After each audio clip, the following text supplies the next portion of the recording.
नमस्कार दोस्तों, स्वागत है हमारे YouTube channel Osho edu centre में। तो आज हम लोग नेक्स्ट सेट ले हैं जिसमें कि 75 जी के जीएस क्वेश्चन करूंगा। और यहाँ पर जो भी क्वेश्चन यहाँ पर इस सेट में है सभी बहुत इंपॉर्टेंट क्वेश्चन है, तो आप लोग वीडियो को स्किप मत कीजिएगा। एक एक क्वेश्चन जो है आप सबके बिहार एसएससी एग्जाम के पर्पज से बहुत इंपॉर्टेंट है। और यहाँ पर उस क्वेश्चन से रिलेट करके बहुत सारा क्वेश्चन मैं आप लोग को बता देता हूँ, ताकि एग्जाम और पर्पज से आप लोग का क्वेश्चन जो है अच्छी तरीके से तैयारी हो जाए क्वेश्चन पर। तो आप लोग क्या करें, वीडियो की स्किप नहीं करेंगे, क्वेश्चन पर अच्छी तरीके से समझें और याद करने की कोशिश करें अगर समझ में नहीं आ रहा है तो बिना टाइम गवाए हम लोग चलिए प्रश्न देखना स्टार्ट करते हैं। तो यहाँ पर हमारा फर्स्ट नंबर क्वेश्चन है कि निम्नलिखित में से कौन सा अशोक के साम्राज्याधीन नहीं था। तो यहाँ पर चार ऑप्शन दिया गया, कश्मीर, कलिंग, कर्नाटक और कामरूप है। तो जैसे कि पता है कि अशोक जो है वो कौन थे। अशोक जो है मौर्य वंश के संस्थापक चंद्रगुप्त मौर्य के पोते थे। तो मौर्य वंश का जो संस्थापक है वो चंद्रगुप्त मौर्य थे, उसका बेटा का नाम बिंदुसार था और बिंदुसार का बेटा जो वो अशोक थे। तो वही अशोक के बारे में पूछा जा रहा है कि इनमें से कौन सा जो अशोक के साम्राज्याधीन नहीं था, मतलब साम्राज्य के मतलब अशोक के अधिकार में कौन सा क्षेत्र नहीं था। तो कामरूप वाला क्षेत्र जो है, कामरूप जो है वो असम का पुराना नाम है। असम जो कि अभी राज्य है अपना पूर्वोत्तर राज्य, वो उसी का पुराना नाम कामरूप है। तो वो वाला क्षेत्र जो अशोक के साम्राज्य के अधीन में नहीं था। तो ऑप्शन नंबर डी प्रश्न का राइट आंसर हो जाएगा। जैसे कि बाकी बात जो कलिंग हो गया जो कि उड़ीसा के क्षेत्र है, कश्मीर हो गया, कर्नाटक हो गया, ये सभी अशोक के साम्राज्याधीन में था। लेकिन कामरूप जो है वो असम वाला क्षेत्र भी है, वो अशोक के साम्राज्याधीन नहीं था। इसका right answer option number D हो जाएगा। नेक्स्ट प्रश्न यहाँ पर आता है अपना, पंचकाव्य में निम्नलिखित में से क्या सम्मिलित नहीं है। तो पंचकाव्य जो वो गाय से संबंधित है, तो गाय का दूध इसमें संबंधित है, गाय का गोबर भी संबंधित सम्मिलित है, गाय का घी भी सम्मिलित है, लेकिन तुलसी जो है वो ये पंचकाव्य से संबंधित नहीं है। तो ऑप्शन नंबर डी प्रश्न का राइट आंसर हो जाएगा। नेक्स्ट प्रश्न की बात करें कि दिल्ली स्थित प्रसिद्ध हुमायूं के मकबरे का वास्तुकार कौन था। तो दिल्ली में जो स्थित है हुमायूं का मकबरे, पूछा जा रहा है इसका जो वास्तुकार था वो कौन था। तो इसका वास्तुकार का नाम याद रखिएगा आप लोग, मिराज मिर्जा गियास जी थे। तो मिराज मिर्जा गियास जो है वो हुमायूं के मकबरे का वास्तुकार थे। मकबद आप लोग याद रखें कि हुमायूं का जो क्या कहते हैं,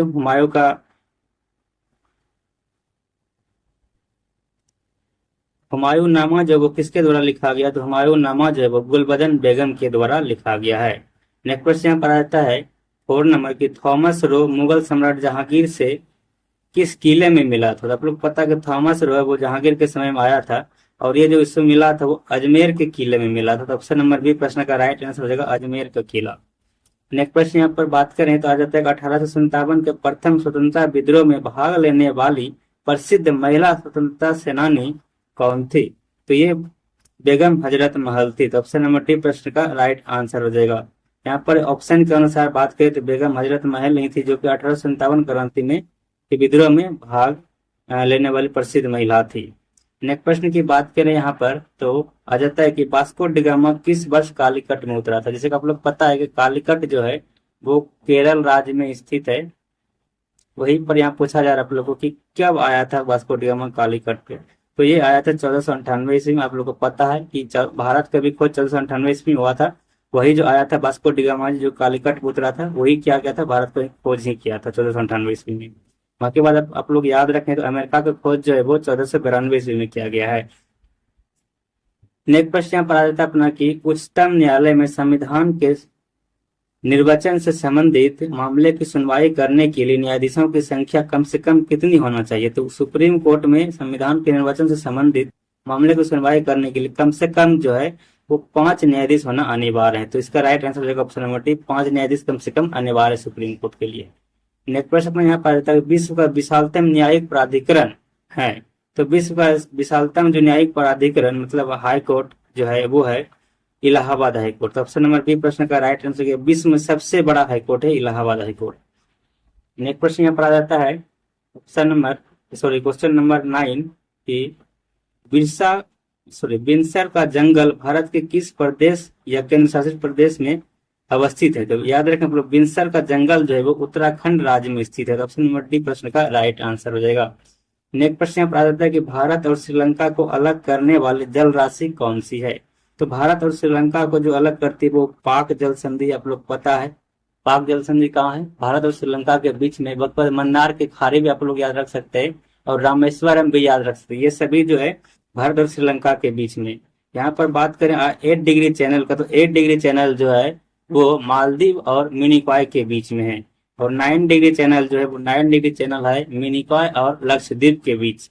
यहाँ पर 10 डिग्री चैनल देख रहे हैं आप लोग, ये जो है 10 डिग्री चैनल ये अंडमान और निकोबार के बीच ये 10 डिग्री चैनल है। तो यहाँ से आप लोग बहुत सारा क्वेश्चन याद रख सकते हैं, जैसे कि आप लोग को जस्ट बताया पाक जल संधि जो भारत और श्रीलंका के बीच हो गया, फिर रामेश्वरम भी हो गया भारत और श्रीलंका के बीच हो गया, मन्नार की खाड़ी भी भारत और श्रीलंका के बीच हो गया। फिर यहाँ पर बताएं 8 डिग्री चैनल किससे किसके बीच है, तो 8 डिग्री चैनल जो है वो याद रख सकते हैं आप लोग मालदीव और मिनिकॉय के बीच है। और 9 डिग्री चैनल की बात करें तो मिनिकॉय और लक्षद्वीप के बीच आ जाता है। और 10 डिग्री चैनल अभी बताया हूँ कि अंडमान और निकोबार के बीच। तो इतना आप लोग इससे याद रखेंगे, बार बार इससे क्वेश्चन पूछा ही जाता है। नेक्स्ट क्वेश्चन की बात करें तो यहाँ पर आ जाता है कि पृथ्वी पर सबसे बड़ा महाद्वीप कौन सा है, तो आप लोग को पता है कि एशिया महादेश जो अपना महाद्वीप है ये सबसे बड़ा महादेश बोल सकते हैं या फिर महाद्वीप बोल सकते हैं, सबसे बड़ा एशिया महाद्वीप है। बाकी बात दूसरे नंबर पर कौन सा महादेश आते हैं आप लोग कमेंट के द्वारा बता दीजिएगा। नेक्स्ट क्वेश्चन यहाँ पर आ जाता है कि निम्न में से सर्वाधिक सीमाओं वाला देश कौन सा है, तो सर्वाधिक सीमाओं वाला देश इस ऑप्शन के अनुसार जो है वो चीन आ गया। तो इसमें जो है वो 14 देश सीमा बनाती है चीन के साथ। तो ऑप्शन नंबर ये प्रश्न का राइट आंसर हो जाएगा, चीन जो है वो सर्वाधिक सीमाओं वाला देश है। नेक्स्ट प्रश्न यहाँ पर आ जाता है कि वनों की कमी, नगरीकरण और प्रदूषण का बढ़ना सभी निम्नलिखित में से किस कारण से, ये सभी जो आबादी के बढ़ने के कारण हो रहा है। ठीक है, तो ऑप्शन नंबर डी प्रश्न का राइट आंसर हो जाएगा। तो आबादी के बढ़ने के कारण ही क्या हो रहा है कि लोग वनों की मतलब कटाई कर रहे हैं वहां पर घर बनाने के लिए, रहने के लिए, तो वनों की कमी हो गई, फिर नगरीकरण हो रहा है, प्रदूषण भी बढ़ रहा है, किसके कारण, सब आबादी के बढ़ने के कारण हो रहा है। तो ऑप्शन नंबर डी प्रश्न का राइट आंसर हो जाएगा। नेक्स्ट प्रश्न अपना यहाँ पर आता है कि निम्नलिखित में से किसने उसी विषय में 2 नोबेल पुरस्कार प्राप्त किया है, तो याद रखें आप लोग 2 नोबेल पुरस्कार प्राप्त करने वाले जो ये जॉन बर्दीन, ऑप्शन के अनुसार बात करें तो जॉन बर्दीन ने नोबेल पुरस्कार 2 बार प्राप्त किया एक ही क्षेत्र में, किसमें, तो भौतिकी के क्षेत्र में। यहाँ पूछा गया उसी विषय में, मतलब एक ही विषय होना चाहिए, तो एक ही विषय में जॉन बर्दीन ने नोबेल पुरस्कार प्राप्त किया, कौन से सब्जेक्ट में, तो भौतिकी के क्षेत्र में। तो याद रखें आप लोग, एक बार तो 1956 में प्राप्त किया और एक बार 1972 में, इसे 2 बार मिला है जॉन बर्दीन को नोबेल पुरस्कार, और दोनों बार मिला है फिजिक्स के क्षेत्र में, मतलब भौतिकी के क्षेत्र में। और एक क्वेश्चन पूछा जाता है कि 2 बार केमिस्ट्री के क्षेत्र में, मतलब रसायन के क्षेत्र में भी मिला है नोबेल पुरस्कार, तो उस वैज्ञानिक का नाम है फ्रेडरिक सेंगर। तो फ्रेडरिक सेंगर भी आप लोग याद रख लीजिए, क्योंकि उसको भी रसायन के क्षेत्र में 2 बार नोबेल पुरस्कार मिला है। एक ही क्षेत्र हो गया रसायन, जैसे कि यहाँ पर भौतिकी में पूछा था एक ही क्षेत्र था जॉन बर्दीन जी का, उसी प्रकार रसायन के क्षेत्र में याद रखिएगा फ्रेडरिक सेंगर का नाम, फ्रेडरिक सेंगर, यहाँ पर लिख देता हूँ फ्रेडरिक सेंगर का नाम। इस प्रकार होता है फ्रेडरिक सेंगर, जिसे जो है केमिस्ट्री के क्षेत्र में, मतलब रसायन के क्षेत्र में 2 बार इसको भी नोबेल पुरस्कार मिला है। यहाँ पर जॉन बर्दीन को भौतिकी के क्षेत्र में 2 बार नोबेल पुरस्कार मिला है। नेक्स्ट प्रश्न यहाँ पर आ जाता है कि सार्गेसो समुद्र किस महासागर में स्थित है, तो सार्गेसो सागर जो है ये स्थित है अटलांटिक महासागर में। तो याद रखें अटलांटिक महासागर का जो आकार है वो ये पूछा जाता है किस प्रकार का आकार है, इसका आकार जब ऐसा आकार का होता है, इस प्रकार का अटलांटिक महासागर है, तो ये भी आप लोग याद रखेंगे। उसके बाद प्रशांत महासागर आप लोग पता है सबसे बड़ा महासागर है, और इसका जो सबसे बड़ा गर्त है वो मेरियाना गर्त है, और उसके जो गर्त की जो वो है क्या कहते हैं गहराई जो वो 11,022 मीटर है। ये भी प्रश्न आप लोग याद रखिएगा। नेक्स्ट प्रश्न यहाँ पर आ जाता है अपना कि प्रथम विश्व युद्ध में जापान किसकी ओर से लड़ा था, तो प्रथम विश्व में जापान जो जर्मनी के खिलाफ यूनाइटेड किंगडम के साथ लड़ा था, मतलब जर्मनी के खिलाफ होकर इंग्लैंड के साथ लड़ा था। यूनाइटेड किंगडम आप लोग समझते होंगे कि जापान मतलब इंग्लैंड को ही बोलते हैं यूनाइटेड किंगडम, यूके, तो इसके इधर से लड़ा था प्रथम विश्व युद्ध में जापान। नेक्स्ट प्रश्न की बात करें यहाँ पर, तो नेक्स्ट प्रश्न अपना आ जाता है यहाँ पर कि घटिया माल के संबंध में मांग की आय सापेक्षता लोच कैसी या फिर कितनी होती है, ये ऋणात्मक होती है। याद रखें घटिया माल के संबंध में मांग की आय या सापेक्षता जो है वो कैसी होती है, तो ऋणात्मक होती है। नेक्स्ट प्रश्न यहाँ पर है कि मौलिक अधिकार पर यथोचित प्रतिबंध कौन लगा सकता है, तो मौलिक अधिकार पर जो प्रतिबंध लगा सकता है वो संसद के द्वारा लगाया जाता है। तो ऑप्शन नंबर बी प्रश्न का राइट आंसर हो जाएगा। नेक्स्ट प्रश्न यहाँ पर है कि महाजन समिति का स्थापना सरकार द्वारा निम्न में से किस क्षेत्र से संबंधित सुझाव देने के लिए की गई थी, ये चीनी उद्योग में सुझाव देने के लिए की गई थी महाजन समिति का स्थापना। तो ऑप्शन नंबर डी प्रश्न का राइट आंसर हो जाएगा। नेक्स्ट प्रश्न यहाँ पर अपना आ जाता है कि निम्नलिखित में से कौन सा एशिया का देश नहीं है। तो इनमें से कौन सा देश जो वो एशिया का नहीं। तो मलेशिया जब एशिया महादेश में आता है, इंडोनेशिया भी मलेशिया में आ जाता है, कम्बोडिया की बात करें तो ये भी मलेशिया सॉरी हाँ एशिया महाद्वीप में आ जाता है। लेकिन रोमानिया की बात करें तो रोमानिया जब एशिया महादेश में ना आकर यूरोप महादेश में आता है। तो इसका राइट आंसर सी हो जाएगा, क्योंकि ये एशिया महादेश में नहीं आता है। नेक्स्ट प्रश्न की बात करें यहाँ पर तो आ जाता है कि मगध के किस प्रारंभिक शासक ने राज्यरोहण के लिए अपने पिता की हत्या की एवं स्वयं इसी कारणवश से अपने पुत्र द्वारा भी मारा गया। तो याद रखें आप लोग, जो हर्यक वंश था, हर्यक वंश के संस्थापक जो थे वो बिंबिसार थे। बिंबिसार का हत्या जो उसके पुत्र अजातशत्रु के द्वारा ही कर दिया गया था। मतलब अजातशत्रु ने बिंबिसार की हत्या कर दिया जो इसके पिताजी थे, फिर अजातशत्रु का हत्या जो इसके बेटे उदयन था इसने कर दिया। तो इसका राइट आंसर देगा ऑप्शन नंबर बी अजातशत्रु, क्योंकि क्वेश्चन में पूछा गया था प्रारंभिक शासक राज्यरोहण के लिए अपने पिता की हत्या की इसने, और फिर वह जो स्वयं अपने पुत्र के द्वारा ही मारा गया। तो ऑप्शन नंबर बी प्रश्न का राइट आंसर देगा अजातशत्रु। तो ये जो है इतिहास में पहला पुत्री हंता भी इसे कहा जाता है, अजातशत्रु को ही कहा जाता है।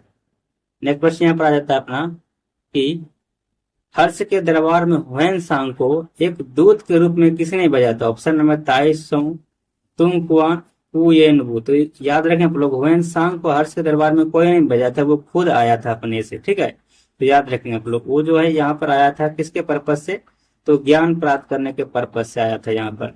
नेक्स्ट प्रश्न यहाँ पर आ जाता है कि निम्नलिखित घटना को काल क्रमानुसार व्यवस्थित कीजिए और नीचे दिए गए पुट का प्रयोग करते हुए सही उत्तर चुनिए। तो यहाँ पर मतलब 4 घटना दिया गया है, उसी से संबंधित है, हिस्ट्री से संबंधित है, और इसको आप लोग को कालानुक्रम सजाना है। तो अमृतसर घटना आप लोग पता 1919 ईस्वी में हुआ है, चौरा चौरी कांड 1922 में हुआ है, चंपारण आंदोलन 1917 में हुआ है, और मपला विद्रोह 1921 ईस्वी में हुआ है। आप लोग इतना याद रखेंगे कि चौरा चौरी कांड जो हुआ था 1922 ईस्वी में, इसी के तहत क्या हुआ था, असहयोग आंदोलन महात्मा गांधी ने समाप्त कर दिया था, स्थगित कर दिया था। असहयोग आंदोलन जो 1920 में स्टार्ट हुआ था, लेकिन चौरा चौरी कांड जो हो गया तो उसके कारण महात्मा गांधी ने क्या किया, असहयोग आंदोलन को स्थगित कर दिया था।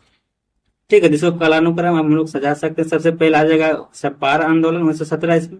अब चंपारण आंदोलन से आप लोग कनेक्ट करेंगे कि चंपारण आंदोलन 1917 में हुआ था, बिहार के चंपारण जिला में हुआ था, और चंपारण आने के लिए महात्मा गांधी को जो कौन मतलब वो किया था, निमंत्रित किया था। ये भी प्रश्न बार बार आप लोग को पूछा जाता है कि चंपारण में आंदोलन करने के लिए, मतलब चंपारण को भूमि सुधार के लिए जो नील कठिया प्रणाली था, नील की खेती करना पड़ता था, उसी के लिए महात्मा गांधी को बुलाया था किसने, तो राजकुमार शुक्ल ने बुलाया था। याद रखें आप लोग, राजकुमार शुक्ल। ये प्रश्न बार बार पूछा जाता है कि महात्मा गांधी को चंपारण आने के लिए कौन निमंत्रित किया था, तो वो राजकुमार शुक्ल थे।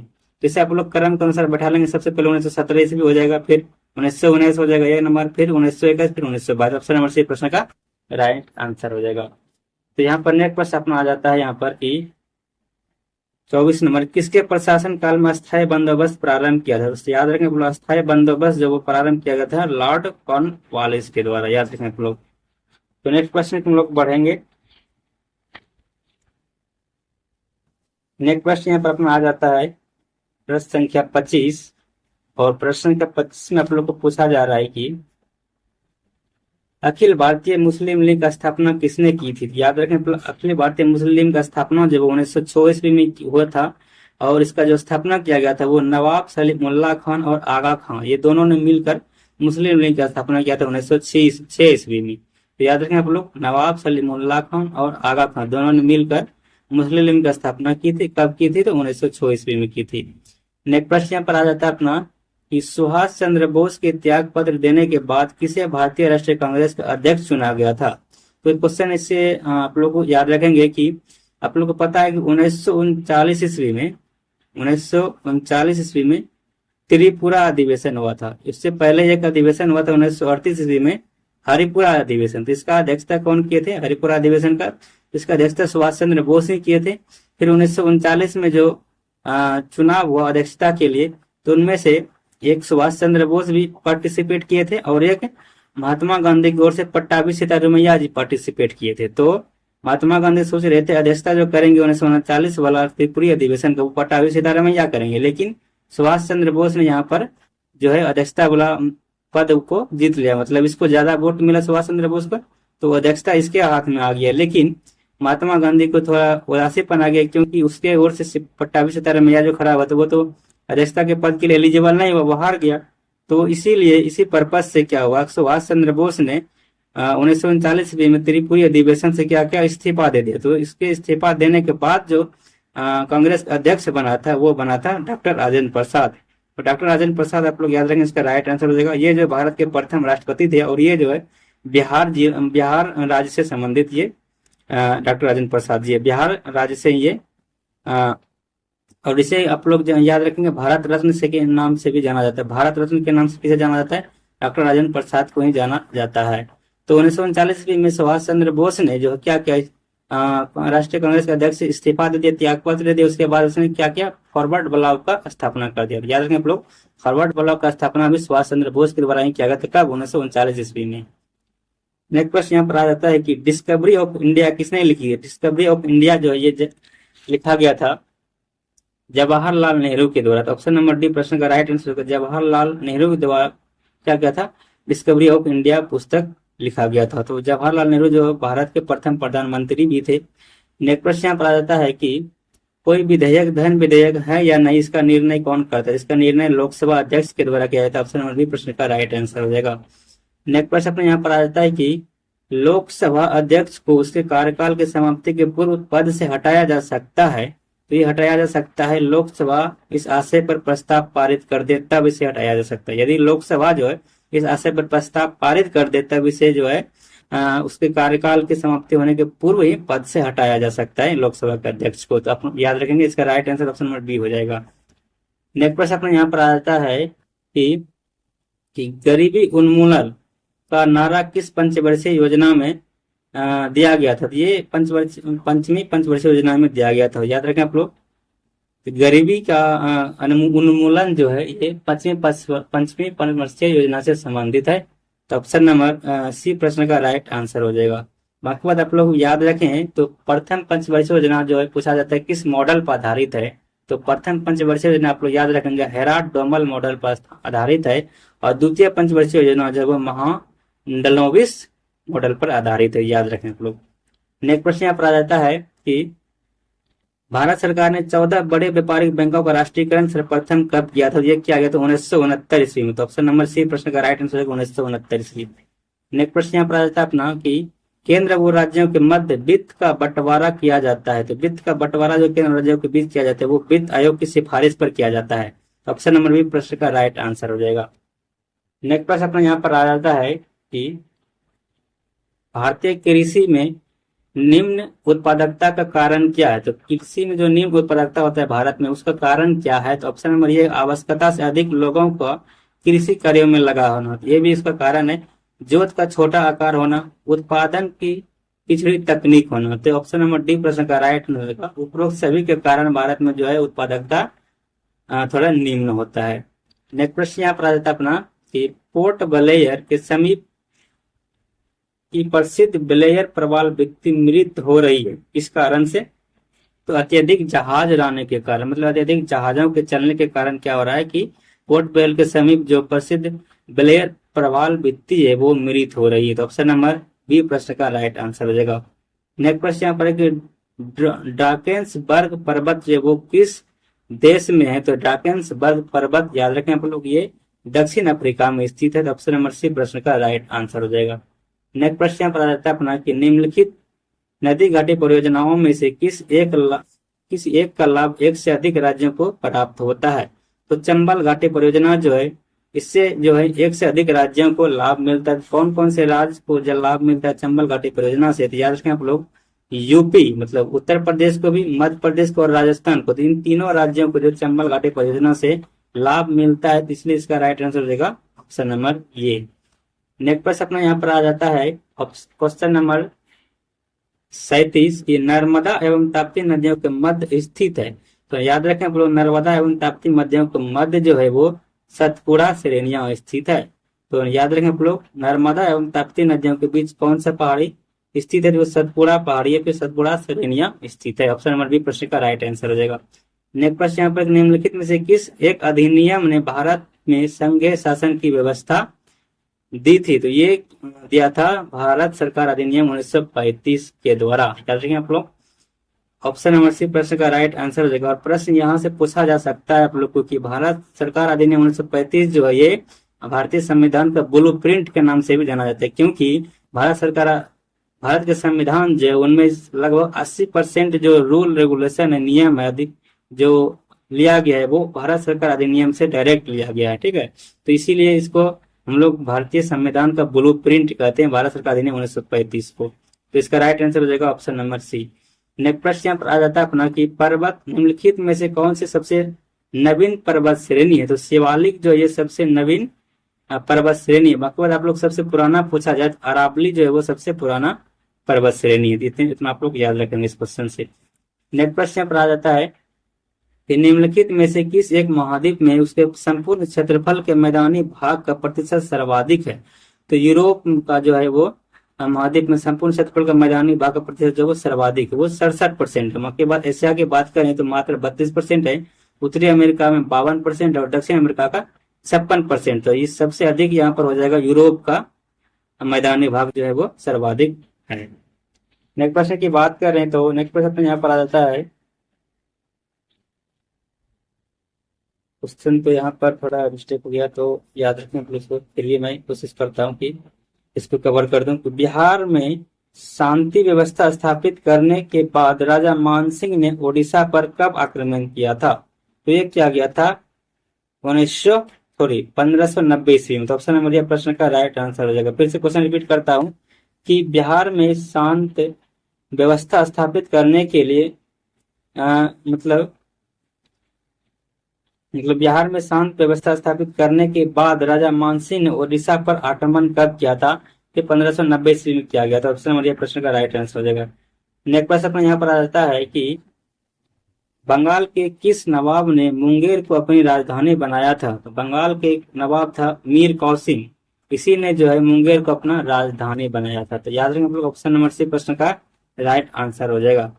नेक्स्ट प्रश्न यहाँ पर, निम्नलिखित में से कौन बिहार का प्रथम नायब नाजिम था? तो बिहार का प्रथम नायब नाजिम जो राजा राम नारायण जी थे। तो ऑप्शन नंबर डी प्रश्न का राइट आंसर हो जाएगा। याद रखें राजा राम नारायण ये जो है बिहार का प्रथम नाजिम थे, Raja Ram Narayan. Option number D प्रश्न का राइट आंसर हो जाएगा। नेक्स्ट प्रश्न अपने यहाँ पर आ जाता है कि बिहार के क्षेत्र में 1757 से 58 के मध्य मीर जाफर एवं अंग्रेजों के विरोध किसने आरंभ किया था? ये विरोध जो आरंभ किया था वो सभी इनमें से सभी ने किया, जैसे कि राजा राम नारायण हो गया, पहलवान सिंह हो गया और कामगार खां एवं सुंदर सिंह, इन सभी ने जो है बिहार के क्षेत्र में 1757 से 58 के मध्य मीर जाफर एवं अंग्रेजों पे विरोध किया था। याद रखें आप लोग, ऑप्शन नंबर डी प्रश्न का राइट उपरोक्त सही हो जाएगा। नेक्स्ट प्रश्न आप आ जाता है कि थुबल बहुउद्देशीय परियोजना जो है वो किस राज्य में स्थित है? थुबल बहुउद्देशीय परियोजना आप लोग याद रखेंगे ये मणिपुर में स्थित है। इनमें से कोई ऑप्शन जो यहाँ पर गलत दिया गया था, तो थुबल बहुउद्देशीय परियोजना आप लोग याद रखेंगे मणिपुर में स्थित है। नेक्स्ट प्रश्न यहाँ पर आ जाता है कि स्वतंत्रता के उपरांत बिहार में उग्र छात्र आंदोलन शुरुआत कब हुई थी? तो बिहार में जो उग्र छात्र आंदोलन की शुरुआत हुआ था वो 1955 ईस्वी में हुआ था। ठीक है, तो ऑप्शन नंबर बी प्रश्न का राइट आंसर हो जाएगा। नेक्स्ट प्रश्न यहाँ पर आ जाता है कि उत्तरी गंगा मैदान में निम्नलिखित में से कौन सी पहाड़ियां स्थित है? तो उत्तरी गंगा मैदान में जो है वो सोमेश्वर की पहाड़ियां स्थित है। तो ऑप्शन नंबर यह प्रश्न का राइट आंसर हो जाएगा। नेक्स्ट प्रश्न की बात करें तो अपना नेक्स्ट प्रश्न पर आ जाता है 48 नंबर। इसमें आप लोग को पूछा जा रहा है कि 48 नंबर प्रश्न में निम्नलिखित में से कौन सा लालसर पक्षी संरक्षण से संबंधित पक्षी विहार है? तो ये बक्सर पक्षी विहार जो है वो लालसर पक्षी के संरक्षण से संबंधित है। ऑप्शन नंबर यह प्रश्न का राइट आंसर हो जाएगा बक्सर पक्षी विहार। नेक्स्ट प्रश्न यहाँ पर कि बिहार में वाल्मीकि नगर के निकट निकाली गई नहर का नाम क्या है? तो इसका नाम है गंडक परियोजना नहर। तो ऑप्शन नंबर यह प्रश्न का राइट आंसर हो जाएगा। तो 49 क्वेश्चन अपना हो गया है। अब हम लोग नेक्स्ट क्वेश्चन की ओर बढ़ते हैं, 50 नंबर क्वेश्चन की ओर। तो 50 नंबर क्वेश्चन आपको यहाँ पर आ गया है कि इधर थोड़ा क्वेश्चन में क्वालिटी लो होगा तो इसे आप लोग इग्नोर कीजिएगा, सिर्फ क्वेश्चन सुनते जाइएगा गौर से, तो आप लोग को प्रश्न याद हो जाएगा। क्योंकि यहाँ पर थोड़ा दिख रहा है आप लोग को, धुंधला धुंधला दिख रहा होगा क्योंकि मीठा हुआ है थोड़ा, इसमें आप लोग को प्रॉब्लम नहीं होना चाहिए, क्योंकि यहाँ पर हम पूरा क्लियर बोल के आप लोग को याद करवा देंगे। तो याद रखिए।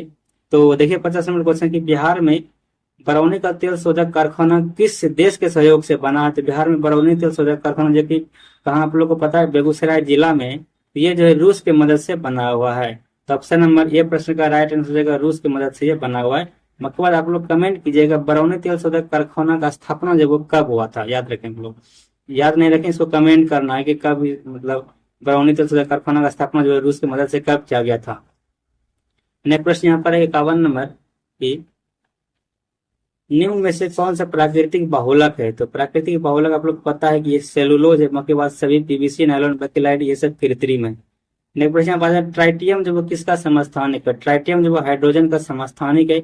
आप लोग को पता है कि हाइड्रोजन का 3 समस्थानिक होता है, एक तो प्रोटियम हो गया, दूसरा ड्यूटेरियम हो गया और तीसरा ट्राइटियम हो गया। तो आप लोग एक और प्रश्न पूछा जा सकता है कि भारी जल का सूत्र क्या होता है? भारी जल जब D2O होता है, मतलब ड्यूटेरियम ऑक्साइड होता है, जो कि दूसरा समस्थान है किसका? हाइड्रोजन का दूसरा समस्थान कौन सा है? ड्यूटेरियम है। तो इसको हम लोग भारी जल भी बोलते हैं। नेक्स्ट प्रश्न यहाँ पर आ जाता है कि अनुचुंबकत्व निम्न में से उन गुणों पर प्रदर्शित किया जाता है जो अयुग्मित इलेक्ट्रॉन रखते हैं, याद रखें आप लोग। नेक्स्ट प्रश्न यहाँ पर आ जाता है NH3 और BF3 के मध्य होता है, तो याद रखें आप लोग NH3 जिसको अमोनिया बोलते हैं और BF3 के मध्य जो उप संयोजक बंद होता है, कौन सा बंद होता है? उप संयोजक बंद होता है। नेक्स्ट प्रश्न पर आ जाता है कि टाइफाइड रोग उत्पन्न होता है, तो टाइफाइड रोग जो उत्पन्न होता है वो सल्मोनेला टाइफी के द्वारा होता है। इसे आप लोग ट्रिक से याद रखेंगे, टाइफाइड में टाइफा आप लोग देख रहे हो यहाँ पे टाइफा है, टाइफी है, इसे इस तरह से आप लोग याद रख सकते हैं कि टाइफाइड रोग जो होता है वो सल्मोनेला टाइफी द्वारा होता है। नेक्स्ट प्रश्न पर आ जाता है कि कवक मूल होता है, तो कवक मूल जो कवकों एवं उच्च पादपों का संबंध होता है। तो यहाँ पर थोड़ा आप लोग को प्रश्न मिटा हुआ दिख रहा होगा, जिसे आप लोग इग्नोर कीजिए, क्योंकि यहाँ पर हम क्लियर पढ़ के आप लोग को समझा दूंगा। नेक्स्ट प्रश्न यहाँ पर एस्कैरिस में देह गुहा होती है, तो किस प्रकार का देह गुहा होता है? ये कूट पर गुहा होती है, याद रखें आप लोग, एस्कैरिस में कूट पर गुहा होता है। नेक्स्ट प्रश्न आ जाता है अपना कि प्रोटोजोआ जीव अमीबा में संकुचनशील हानि का कार्य करता है, तो ये पराशर नियमन का मतलब के द्वारा करता है। नेक्स्ट प्रश्न यहाँ पर है कि रुधिर में CO2 का परिवहन मुख्यतः निम्नलिखित में से किस रूप में होता है? तो रुधिर में जो CO2 का परिवहन होता है वो बाइकार्बोनेट के रूप में होता है। तो ऑप्शन नंबर सी प्रश्न का राइट आंसर देगा बाइकार्बोनेट। नेक्स्ट प्रश्न अपना यहाँ पर आ जाता है प्रश्न संख्या 60, और इसमें पूछा जा रहा है आप लोगों को कि निम्नलिखित में से किसमें उत्तक विभेदन पाया जाता है? तो उत्तक विभेदन जब ब्रायोफाइटा में पाया जाता है, ऑप्शन नंबर ए प्रश्न का राइट आंसर हो जाएगा। नेक्स्ट प्रश्न है अवतल लेंस हमेशा किस प्रकार का प्रतिबिंब बनाता है? तो याद रखें आप लोग, अवतल लेंस जो हमेशा आभासी प्रतिबिंब बनाता है, उसी प्रकार उत्तल दर्पण भी क्या करता है? हमेशा आभासी प्रतिबिंब बनाता है। नेक्स्ट प्रश्न पर आ जाता है कि अमलगम मिश्र धातु जिसमें आधार धातु क्या है? तो आप लोग पता है अमलगम जो बोलते हैं उसे बोलते हैं जिसमें कम से कम एक जो धातु वो पारा रहना चाहिए, तो पारा जिसमें हम लोग मिला देते हैं वो अमलगम मिश्र धातु बन जाता है, याद रखें आप लोग। नेक्स्ट प्रश्न यहाँ पर आ जाता है कि डॉक्टर CV रमन को किस विषय में नोबेल पुरस्कार मिला था? तो डॉक्टर CV रमन को आप लोग याद रखें 1930 में नोबेल पुरस्कार मिला था, और वो मिला था भौतिकी के क्षेत्र में। नेक्स्ट प्रश्न यहाँ पर आ जाता है कि राज्य में रेडियो स्टेशन कहाँ कहाँ स्थित है? तो राज्य में रेडियो स्टेशन में रोहतक में स्थित है, हिसार में, कुरुक्षेत्र में, ऑप्शन कौन सा आप लोग देख लेंगे, रोहतक, हिसार और कुरुक्षेत्र में स्थित है रेडियो स्टेशन। नेक्स्ट प्रश्न देखें तो उत्तल दर्पण में सामान्यतः प्रयोग होता है, याद रखें आप लोग उत्तल दर्पण को जो हम लोग सामान्यतः प्रयोग करते हैं वो वाहन के पीछे के भागों को देखने के लिए दर्पण के रूप में करते हैं। नेक्स्ट प्रश्न है किसी माध्यम का तापमान बढ़ने पर प्रकाश की चाल क्या प्रभाव पड़ती है? तो प्रकाश की चाल में कोई परिवर्तन नहीं होती माध्यम के तापमान बढ़ने पर, लेकिन अगर हम लोग बात करें कि अगर हम लोग इसका क्या कहते हैं अपवर्तनांक बढ़ाएंगे तो माध्यम का प्रकाश की चाल जो है वो घटेगा, इसे आप लोग याद रखेंगे। जैसे कि आप लोग पता है कि निर्वात में प्रकाश की चाल जो होता है वो 3 गुना 10⁸ मीटर पर सेकेंड होता है, 3 गुना 10⁸ मीटर पर सेकेंड होता है निर्वात में प्रकाश की चाल, और जल में जो प्रकाश की चाल होता है वो 2.25 गुना 10⁸ मीटर पर सेकेंड होता है, जबकि कांच में जो होता है वो 2 × 10⁸ मीटर पर सेकेंड होता है। तो यहाँ पर आप लोग देखेंगे जैसे जैसे अपवर्तनांक बढ़ रहा है वैसे वैसे प्रकाश की चाल भी घट रहा है। तो अपवर्तनांक का व्युत्क्रमानुपात होता है प्रकाश की चाल, इतना आप लोग याद रखेंगे। नेक्स्ट प्रश्न यहाँ पर है कि आधुनिक आवर्त सारणी में 18 समूह और 17 आवर्त होते हैं, तो आवर्त सारणी के दूसरे समूह तथा चौथे आवर्त में उपस्थित तत्व परमाणु क्रमांक क्या होगा। तो यहाँ पर ऑप्शन कौन सा आप लोग छांटेंगे, तो दूसरे समूह तथा चौथे आवर्त में यहाँ पर कैल्शियम आ जाता है ऑप्शन के अनुसार। नेक्स्ट प्रश्न यहाँ पर आ जाता है कि अक्रिय गैस का आयनन विभव होता है, तो अक्रिय गैस में आयरन विभव जो होता है वो उच्च होता है। नेक्स्ट प्रश्न यहाँ पर अपना 69 नंबर प्रश्न, इसे भी आप लोग इग्नोर करेंगे क्योंकि यहाँ पर मिटाया हुआ है, तो हम लोग यहाँ पर पढ़ के इसको छोड़ देंगे। तो डीएनए में क्या उपस्थित होता है, तो डीएनए में आप लोग याद रखेंगे पेंटोज शर्करा उपस्थित होता है। नेक्स्ट प्रश्न यहाँ पर आ जाता है 70 नंबर प्रश्न, इसमें पूछा जा रहा है आप लोग को कि निम्नलिखित में से क्षय रोग के उपचार हेतु क्या उपयोग किया जाता है। तो क्षय रोग के उपचार हेतु हम लोग पेनिसिलिन का प्रयोग करते हैं। तो क्षय रोग जो टीबी होता है, तो आज के सेट में जो 70 ही जीके क्वेश्चन था, बाकी बाद मैथ रीजनिंग है। तो मैथ रीजनिंग आप लोग को दूसरा वीडियो मिल जाएगा क्योंकि इसमें बनाऊंगा तो बहुत बड़ा वीडियो हो जाएगा।